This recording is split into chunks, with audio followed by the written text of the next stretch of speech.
Mga kwento ng lagim.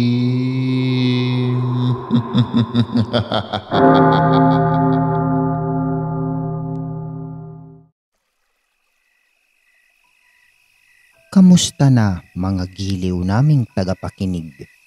Maaari po kayong mag-send sa amin ng mga kwentong katatakutan at pwede po kayong mag-like at mag-comment kung nasang lugar po kayo para ma-shoutout po namin kayo sa susunod naming kwento. Maraming salamat mga giliw naming tagapakinig. Don't forget to like and subscribe our channel para palagi po kayong updated sa mga kwentong katatakutan. Sa mabilis na sandali ay nahawakan na naman ito ang leeg ko at itinaas ako sa ere gamit lamang ang isang kamay. Kakawag-kawag ang mga paa ko habang nakaangat sa lupa. Nagwala ako pero napakalakas niya. Bumabaon muli sa leeg ko ang matutulis at itim na itim niyang mga kuko. Amoy na amoy ko talaga ang bulok niyang hininga. Parang patay na hayop at napakalansa. Patuloy lang ako sa pagpupumiglas hanggang sa parang malagutan na ako ng hininga.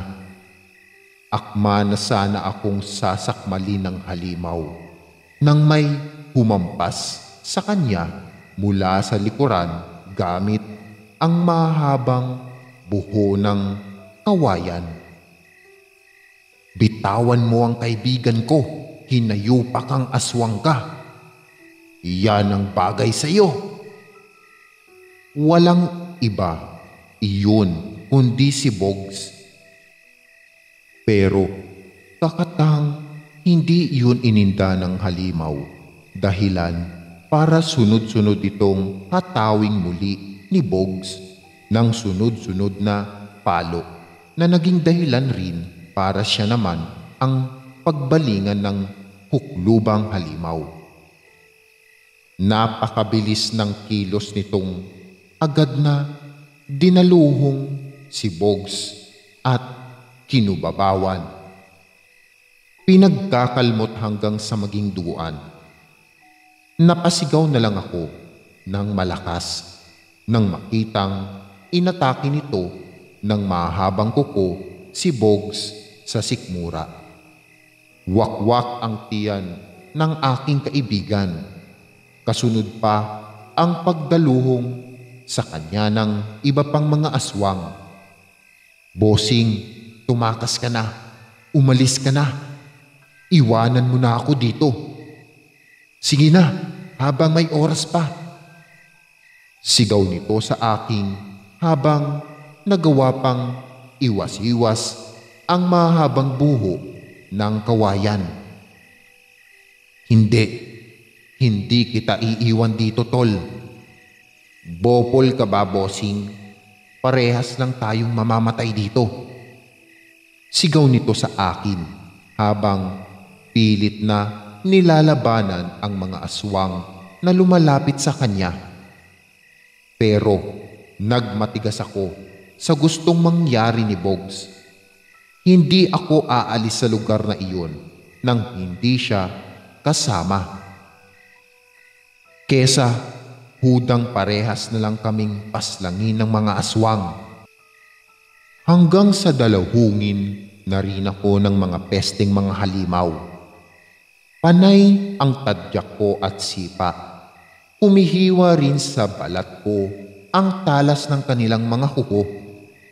Nasa ganung kaming sitwasyon nang makarinig ng mga malalakas na atungal at pag-alulong. Sa mabilis na sandali ay may nagsisulputan pang ibang uri ng aswang sa lugar na iyon. Marami sila at mukha silang malalaking lobo. Kulay abo ang mga balahibo at kasing lalaki ng mga kalabaw. Pinuno, sinasalakay tayo ng mga iwig, singasing at pagbabalita ng isang aswang kay Ligaya. Mas lalo akong napatadha at natakot. Talagang katapusan na talaga naming magkaibigan. Imposibleng makaligtas pa kami sa dami ng aswang na sumugod sa lugar na iyon. Alam ko rin na basta aswang ay kumakain talaga ng tao. Ngunit ikinamangha ko ng labis na hindi kami inatake ni Bogs nang sinasabi nilang iwig. Sa halip ay ang mga kalahi ni Ligaya ang pinunteriya ng mga ito. Gusto ang kalagiman mo, Ligaya. Panahon na para matapos ang kasamaan mo. Pati anak ko ay gusto mo pang paslangin. Simula sa araw na ito ay kalimutan mo muna ang kasunduan ng ating mga lahi. Banta ng kadarating lang na aswang na tiyak kong siyang pinuno ng mga iwig dahil iba ang laki niyon at bagsik ng mukha. Pamilyar rin sa akin ang boses niya. Dangan nga lamang malalim at nakakatakot. Sumisigasing naman si Ligaya. Ganun na rin ang kanyang mga kauri. Muli rin silang nagbagong anyo at mas naging mabangis. Tinubuan rin sila ng mga pakpak sa likuran. Malapad at malaki, parang napakalaking paniki na hindi ko mawari. Hanggang sa maganap ang madugong sagpuan ng dalawang lahi ng aswang. Sila na nga ang nagpang-away at nag-uumbagan. Sinamantala ko naman ang pagkakataon para puntahan ang aking kaibigan.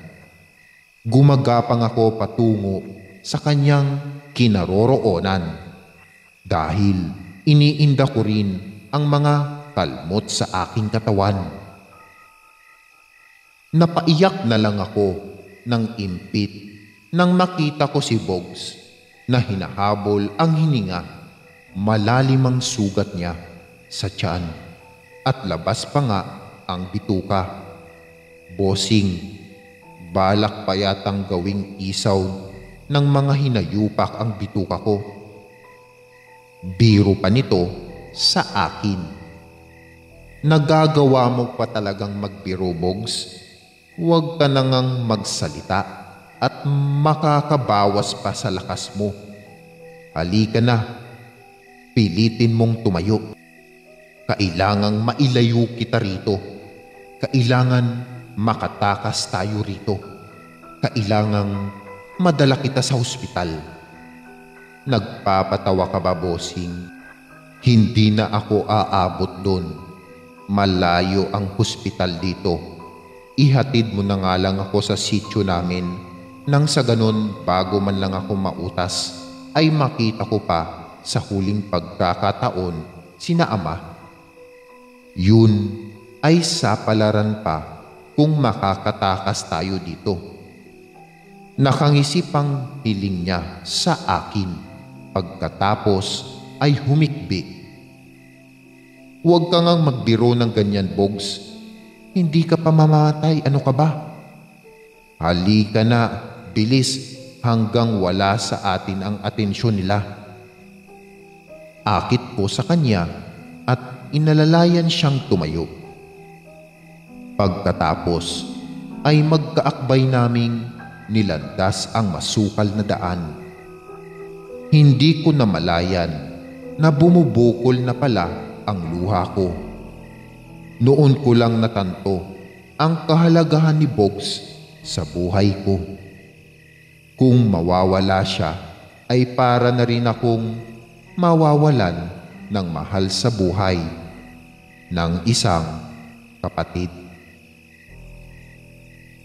Wala na rin akong pakialam sa mga naglalabanang aswang dahil Ang tanging nasa isip ko ay makatakas kami ni Bogs sa lugar na iyon at maisalba pa ang kanyang buhay.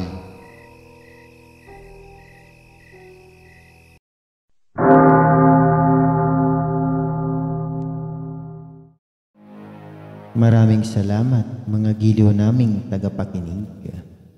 Huwag po nating kalimutan mag-subscribe at mag-like ng ating channel para sa mga kwento ng lagi.